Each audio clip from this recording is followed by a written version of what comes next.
আলাইকুম। আমি এখন অবস্থান করতেছি গাজীপুর সিটি কর্পোরেশন 32 নম্বর ওয়ার্ড ডেগেরচালা এলাকায় 3.25 কাঠার একটা বাড়ি আছে। 40,000 টাকা ভাড়া পাচ্ছে। দেখাবো, সঙ্গে থাকুন। এই যে বাড়িটা দেখতেছেন, এই যে বাড়ি,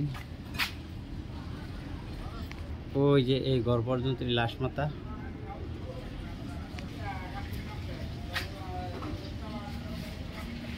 চুলা,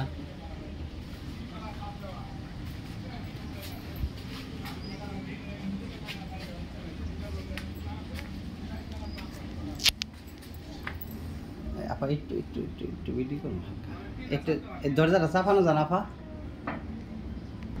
ওই যে লাশ মাথা, জায়গার পরিমাণ 3.25 কাঠা, ভাড়া পাচ্ছে মাসে 40,000 টাকা।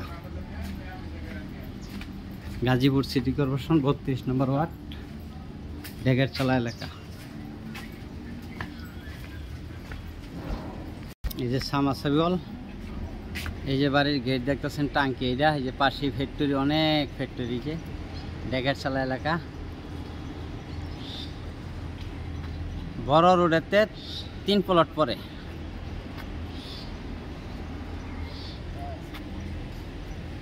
গাজীপুর সিটি কর্পোরেশন 32 নম্বর ওয়ার্ড, ডেগেরচালা এলাকা। জায়গার পরিমাণ 3.25 কাঠা, ভাড়া পাচ্ছে মাসে 40,000 টাকা। মালিক মূল্য 68 লক্ষ টাকা। মালিক মূল্য 68 লক্ষ টাকা। ভিডিওতে যে নাম্বার, হোয়াটসঅ্যাপ, ইমো, মেসেঞ্জার যোগাযোগ করবেন। আশা করি। আসসালামু আলাইকুম।